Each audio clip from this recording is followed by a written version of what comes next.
Coucou tout le monde, je vous retrouve aujourd'hui dans une nouvelle vidéo et aujourd'hui je vous retrouve pour une vidéo en rapport avec l'écriture et plus précisément en rapport avec le NaNoWriMo. Donc si vous ne savez pas ce que c'est, je vais vous expliquer juste après, mais en gros c'est un challenge d'écriture qui se déroule au mois de novembre, d'où ma vidéo du coup qui sort un petit peu tard parce qu'elle sort fin octobre clairement.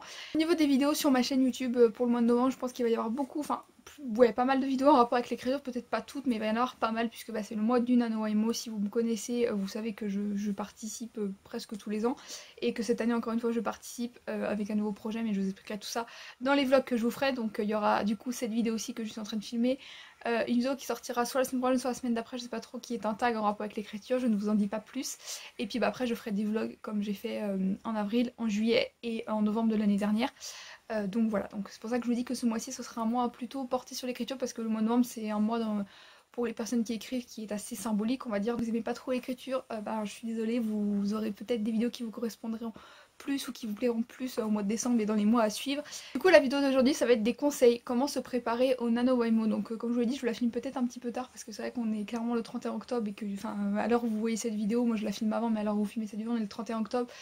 Et forcément, bah voilà, c'est un peu tard peut-être, mais voilà, c'est un peu tombé comme ça dans mon planning de vidéo, on va dire.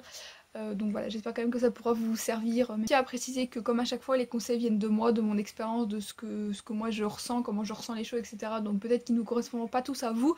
Voilà, c'est adapté encore une fois chaque conseil suivant vos méthodes à vous. Surtout que l'écriture c'est quelque chose de très très personnel, on n'a pas du tout tous les mêmes méthodes d'écrire, etc. Il y en a qui font des plans, il y en a qui en font pas, ça je vous en parlerai après, mais voilà, donc en gros, ben, c'est à vous d'adapter après les conseils à votre sauce, suivant comment vous faites vous, suivant votre organisation à vous.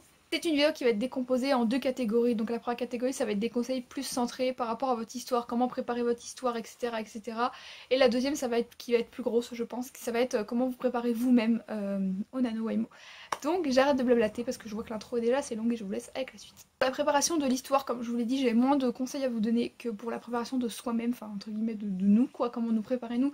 Parce que je trouve que comme je vous l'ai dit, l'écriture c'est quelque chose de très très personnel, on n'écrit pas du tout tous de la même manière.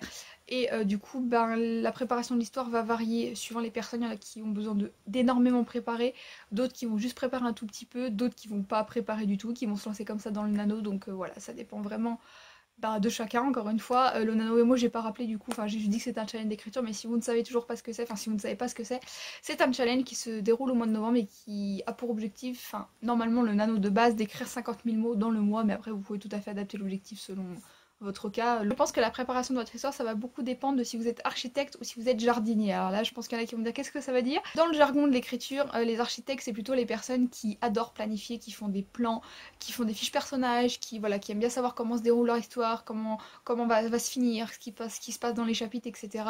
Au contraire, ceux qui sont jardiniers, ça va être plutôt les personnes qui aiment plus y aller au feeling, qui aiment plus laisser parler leur imagination. Voilà, vous pouvez très bien vous situer entre les deux, c'est pas obligé d'être tout noir ou tout blanc, moi je suis entre les deux. J'aime bien planifier quand même, je fais un peu un plan des chapitres, histoire d'avoir une chronologie, mais je les fais pas tous. Du coup, forcément, la préparation de l'histoire, ça va dépendre de si vous êtes jardinier ou architecte, parce que bah, si vous êtes jardinier, vous allez peut-être pas avoir du coup grand chose à préparer. Alors que si vous êtes architecte, bah là du coup il va falloir préparer votre plan, préparer voilà, vos intrigues, vos personnages, etc., etc. Préparation de l'histoire, ça va aussi dépendre de si c'est un nouveau projet ou non. Alors pareil, normalement quand on fait le nano de façon classique, normalement on doit, entre guillemets, commencer sur un nouveau projet. Moi je fais le nano depuis des années, je n'ai jamais commencé sur un nouveau projet, et cette année encore une fois ce n'est pas un nouveau projet. Donc voilà, vous pouvez être un petit peu comme moi, être un petit nano rebelle, mais si jamais vous commencez un nouveau projet, pareil, vous allez sûrement avoir plus de préparation parce que bah, c'est tout nouveau, donc bah pareil, encore une fois, comme j'ai dit, préparez votre plan, vos personnages, etc. Bien sûr en fonction de ce que vous avez l'habitude de faire, donc quelque chose de plus ou moins fourni en fonction de chacun.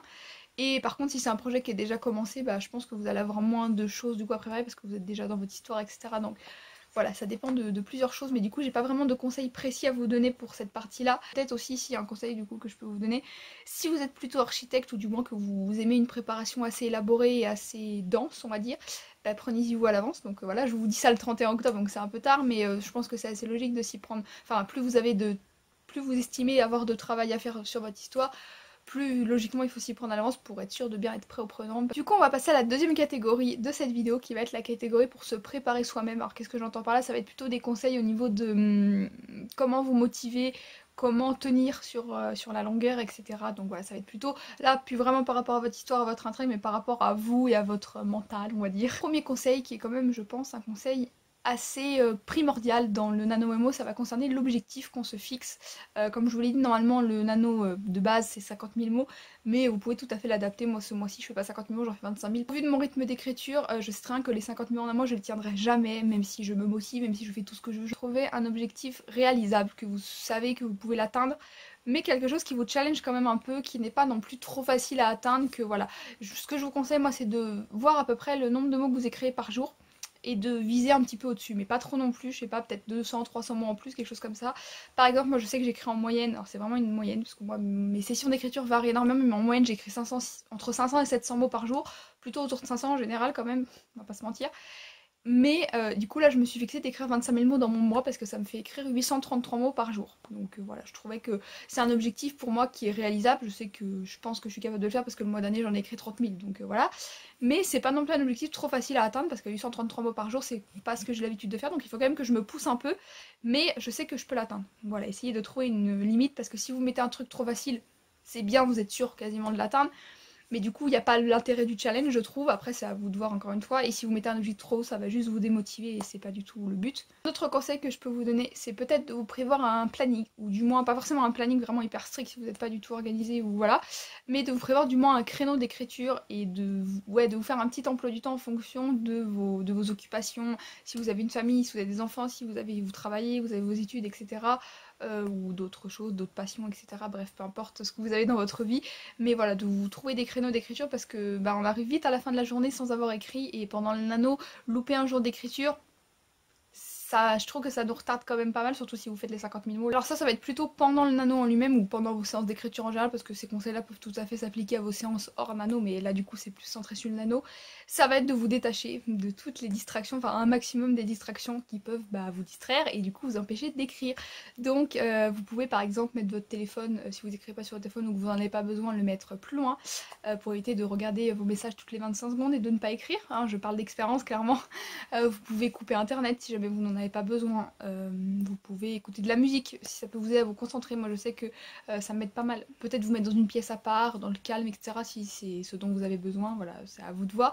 Mais éviter les distractions, je pense que c'est la meilleure chose à faire, nano ou hors nano d'ailleurs. Autre chose que je peux vous conseiller justement pour rester concentré sur votre objectif et pour vous motiver aussi à vous y mettre si vous dites que vous avez la flemme de vous y mettre, c'est d'utiliser la méthode Pomodoro. Alors si vous savez pas du tout ce que c'est une méthode qui en fait préconise de faire 25 minutes de travail, donc ça peut être pour l'écriture ou pour autre chose, et ensuite de faire 5 minutes de pause, de refaire 25 minutes de travail, 5 minutes de pause, etc. Et vous en faites autant que vous voulez. Pareil là, encore une fois, le temps de pause et le temps de travail est adapté, enfin voilà, c'est adapté selon vous. Moi je fais souvent 30 minutes, c'est 5-10 minutes de pause, donc voilà, c'est à vous de voir. L'idée c'est un peu de vous focaliser et de vous dire, bon je m'y mets pour 25 minutes, ou pour 10 minutes, même si vous êtes vraiment pas motivé du tout. Et souvent vous allez vous y mettre, vous allez un peu galérer au début parce que quand on n'est pas trop motivé au début, on a un peu du mal à s'y mettre et à se dire bon je travaille et je m'y mets et je vais pas scroller Instagram ou je ne sais quoi. En général ce qui arrive c'est que on est tellement concentré en fait sur notre objectif, on a tellement réussi à se mettre dedans que finalement on continue en fait, et c'est un peu le but justement, c'est que finalement on se dit oh les 10 minutes ou les 25 minutes sont passées, je continue parce que finalement je suis bien dedans, ou au pire des cas j'arrête et j'ai un peu travaillé, donc c'est tout bénef dans tous les cas. Autre truc que je peux vous conseiller, c'est de garder un suivi de votre nombre de mots, de ce que vous écrivez dans le mois tout simplement. Donc vous pouvez pour ça utiliser le site du NaNoWriMo qui est très très bien, je vous mettrai en barre d'infos. Vous pouvez faire ça sur papier, sur une appli de notes, sur ce que vous voulez, mais je vous conseille de garder une trace déjà pour savoir si à la fin du mois vous avez atteint votre objectif ou pas, ce qui est quand même un peu important. Je trouve ça motivant dans les deux sens du terme, parce que quand vous voyez que vous avez du retard, perso moi ça me motive à me bouger les fesses et à me dire tu te bottes le cul et tu rattrapes ton retard, surtout pendant le nano.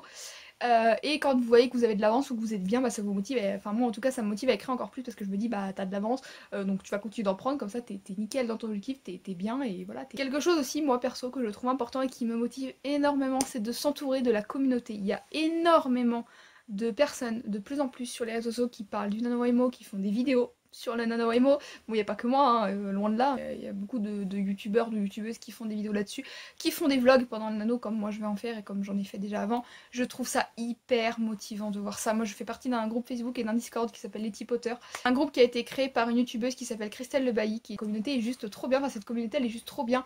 Et quand j'ai pas la motivation, je vais faire un petit tour sur le Discord, les gens qui écrivent, les gens qui mettent qu'ils ont écrit 1000 mots, alors toi t'en as écrit 0. Il y en a ça va les démotiver de ouf, mais moi ça me motive grave parce que je me dis putain mais moi, c'est pas une question question de doubler la personne ou de me dire ah, je vais faire plus et tout, mais c'est histoire de me dire ah ouais elle a écrit 1000 mots, bah moi aussi je vais écrire quoi, et puis voir les gens qui parlent de leur histoire. Moi je sais que lire des messages de gens qui parlent de leur histoire, voilà, de ce qu'ils ont écrit, de où ils sont bloqués, où ils se sont débloqués, etc., du chapitre où ils sont rendus et tout, moi ça me donne grave envie d'écrire. Dernière chose que je voulais vous dire qui n'est pas vraiment un conseil mais je trouve ça assez important, c'est de ne pas vous mettre la pression. C'est un challenge qui est fait avant tout pour vous amuser. Il n'y a pas de si vous le ratez, enfin si vous atteignez pas votre objectif, c'est pas grave. Ça veut pas dire que vous l'avez raté, même si en soi bah, vous n'avez pas atteint votre objectif, certes, mais vous aurez quand même écrit, même si vous avez écrit 2000 mots, 1000 mots, 500 mots, 3000 mots, vous aurez quand même avancé votre projet, votre roman, votre nouvelle, peu importe ce que vous écrivez. Donc je trouve que c'est toujours bénéfique en fait, et voilà, vous mettez pas la pression, il n'y a rien à gagner à la clé, il n'y a pas un trophée à gagner à la clé ou je sais rien, et même s'il y avait un trophée d'ailleurs, faut pas se mettre la pression. Je trouve que c'est avant tout un challenge pour se motiver et pour s'amuser, pour s'éclater, pour profiter de ce mois, pour se donner à fond, et voilà, même si on n'atteint pas notre objectif, on se donne à fond. Moi je sais que même si j'écris 20 000 mots ou 10 000 mots au lieu de 25 000, bah tant pis, j'aurais toujours écrit ça de plus, et puis bah je me serais donné à fond, donc voilà, je pense que c'est le principal. Il faut pas non plus se rendre malade pour ça, se mettre la pression comme pas possible, parce que c'est nul quoi, c'est juste un challenge, il faut pas se prendre la tête. Voilà tout le monde, donc j'espère que cette vidéo vous aura plu. Si c'est le cas, n'hésitez pas à me le dire en commentaire, j'espère qu'elle vous aidera. Bon, peut-être pas pour ce Noël là du coup parce que c'est un peu tard, mais voilà, j'espère qu'elle vous a plu. Si c'est le cas, n'hésitez pas à me le dire en commentaire, à laisser un petit j'aime, ça me ferait super plaisir de voir ça. Si vous n'êtes pas encore abonné, n'hésitez pas à le faire et à activer la petite cloche. Moi je vous fais plein de gros bisous, je vous dis à très vite pour une prochaine vidéo. Ciao.